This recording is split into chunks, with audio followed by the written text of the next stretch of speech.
que nosotros queremos llamar la atención sobre varias cosas. Primero, con estricto orden y tomando como referencia la propuesta de ustedes para trabajar el día de hoy. Pero en estricto orden, nosotros reclamamos que las actas tengan, digamos, se fidelice los disensos, que las actas efectivamente reflejen eso, porque no se presenta disenso porque sí, sino que efectivamente los disensos tienen una fundamentación y un criterio que afortunadamente se ha entendido en esta mesa, pero que no se ve reflejado en las actas. Por tanto, nosotros solicitamos muy respetuosamente que se tenga en cuenta esta solicitud para que las actas reflejen eso en su integridad. Acuérdate que el decreto dice que las actas reflejan los acuerdos y eso que plantea. Pero entonces, ¿dónde quedan los disensos, doctor? Las constancias. Doctor, ¿dónde quedan los disensos? Es una acta de negociación, no una junta directiva, ni consejo directivo. Bueno, las garantías de las minorías, entonces ahí hay No, Raúl, no, es que así es la metodología. Sí, doctor, pero permítame que estoy en el uso de la palabra, por favor. Sí, discúlpame. Gracias. Lo que nos preocupa es que más allá de esa reglamentación, dice esto sobre las actas, léelo. dice, las actas levantadas durante las sesiones condensarán los acuerdos, desacuerdos, constancias o salvamento de voto. Eso quedó firmado. No serán documentos de relatoría ni relatos transcripciones para tal fin, que tenemos aquí una dificultad para leer el acuerdo. Las actas levantadas durante las sesiones condensarán los acuerdos, desacuerdos, constancias o salvamentos de voto. No serán documentos de relatoría ni relatos de transcripciones. Para tal fin estarán las grabaciones consultivas. No se están dejando. Entonces, en ninguna parte las vemos reflejada ahí la preocupación y es una garantía de las minorías, doctor. Legítima, aquí y en Cafarnaún. Más allá de que la discusión se dé en el seno de tal o cual cuerpo corporativo o colectivo, la realidad es que tiene que haber unas garantías para las minorías. Y nosotros no hacemos disenso por hacer disenso. Acudimos a la argumentación y creo que eso tiene un valor y un mérito. Entonces es la recomendación que muy respetuosamente le queremos hacer. También queremos advertir al movimiento sindical que al cierre de la discusión salarial se habló del famoso decreto de las entidades territoriales que esperamos que se resuelva, digamos, con el cuerpo de decretos que están pendientes de expedir, pero tan importante como eso es preguntar si ese decreto resuelve todas las problemáticas de las entidades territoriales, porque no sé qué otras cosas haya de problemáticas referidas al tema salarial en el ámbito territorial, es decir, departamentos y municipios, y sobre eso llamo la atención muy respetuosamente. Quiero hacerle una recomendación muy especial al movimiento sindical, con respeto. La carrera administrativa tiene 3 grandes momentos: ingreso, ascenso ingreso, permanencia y retiro, para que no perdamos de vista eso, porque a veces perdemos, esos son los 3 grandes momentos de la carrera administrativa, por lo menos con el actual orden jurídico que tenemos. La discusión del componente económico lo plantean en otra mesa.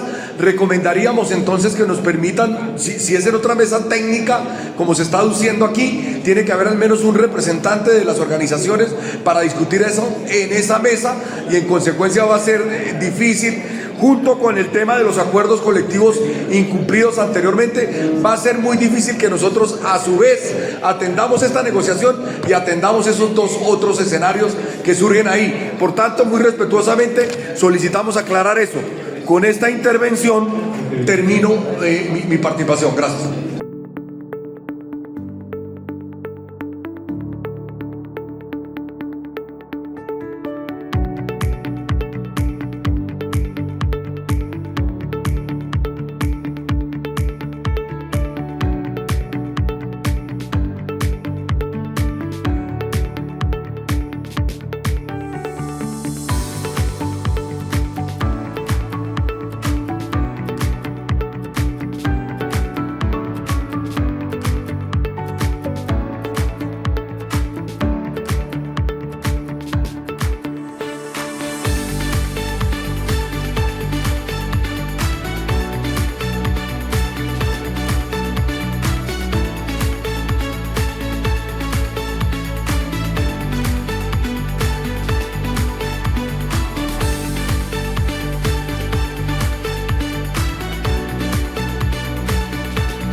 En lo fundamental, manifestar que vamos a abordar punto a punto nuestra participación y señalar, primero, que frente al tema de los alcances de la mesa, la ecuación que ha desarrollado la OIT es IPC más productividad más progresividad.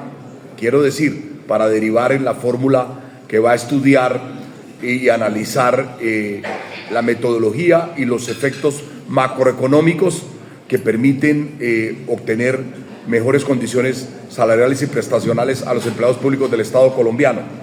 Frente a eso, tuvimos una experiencia muy desafortunada con el Ministerio de Hacienda y Crédito Público.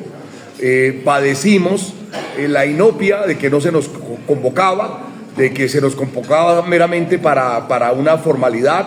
Se hicieron 2 reuniones o 3 reuniones a lo sumo, compañero Germán, ¿lo recuerda? Y obviamente de instituir esa mesa hay que hacerlo con todas las formalidades y con la obligación de convocar periódicamente y que conozcamos los efectos macroeconómicos que inciden sobre la ecuación. El IPC es responsabilidad del DANE, nosotros deberíamos tener en esa mesa también al DANE y a los demás actores económicos. La productividad también tiene algún grado de responsabilidad el DANE, por supuesto, para calcularla, pero hay otros actores económicos ahí que juegan, y la progresividad sí es un componente altamente político.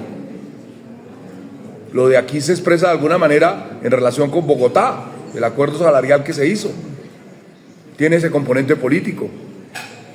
Eso no tiene discusión.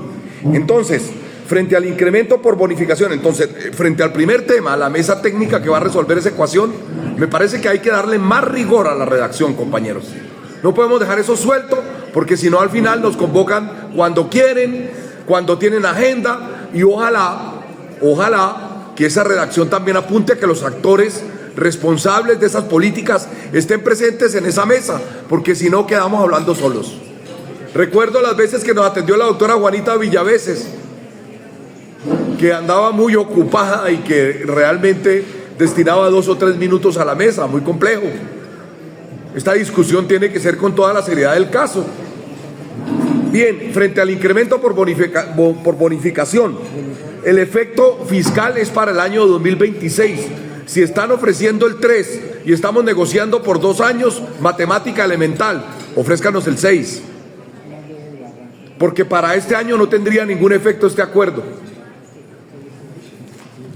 Reconocimiento de viáticos de manera anticipada. Muchas gracias, Gobierno Nacional, por escucharnos.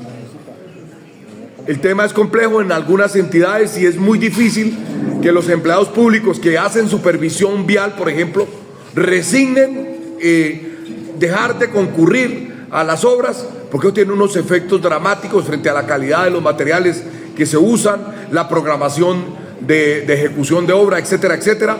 Eso no se puede dejar al garete. En consecuencia, la mejor fórmula es pagar por anticipado los viáticos y en lo posible ponernos a tono con una realidad. Se deben viáticos hasta de 6 meses en algunas entidades del país. Pagar eso, por favor. Cumplir y pagar eso e iniciar un nuevo ciclo con el viático anticipado. Las primas extralegales que deben tener alcance a lo territorial también tienen que resolverse, y no sé si ese tema debería abordarse en la misma mesa técnica. Termino, doctor. Estoy tratando de hacer mi mejor esfuerzo, pero es que son 5 puntos. Negociación colectiva, beneficio a todos. Sí, desde luego, porque el alcance del beneficio de la negociación no está limitado únicamente a los empleados públicos del sector central. Tiene que tener efectos en el orden territorial también. La bonificación por recreación. Pues es desafortunado que el gobierno no abra cuando menos 1 o 2 puntos adicionales a lo que tenemos hoy. Hoy tenemos 2 días, cuando menos sumar un día más. Ojalá se evaluara eso.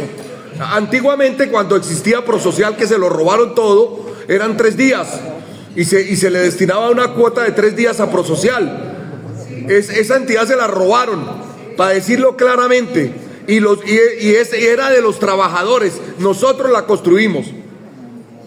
Bueno, el tema de la brecha salarial, que en buen momento el doctor Bejarano se dispuso a escucharnos y se lo agradecemos públicamente, por supuesto en representación del Gobierno Nacional. Venimos trabajando en eso. Ya le presentamos el informe que tiene que ver con la brecha salarial, salario mínimo versus empleados públicos, venimos creciendo a una brecha ya 10 años, 12%, para que lo tengamos presente, compañeros. Es decir, nuestro salario perdió frente al salario del salario mínimo 12 puntos. Perdimos 12 puntos frente al salario mínimo, compañeros. Para que tengamos presente, cierro, doctor. Y presentamos también el estudio de los pensionados. También se presentó. Y entendemos que la brecha puede ser mayor ahí, ¿sí? Entonces, por supuesto que saludamos esa mesa, por supuesto que lo agradecemos, pero tenemos estas inquietudes, por supuesto con todas las organizaciones sindicales, tenemos estas inquietudes que esperamos, ojalá el gobierno nacional resuelva. Gracias.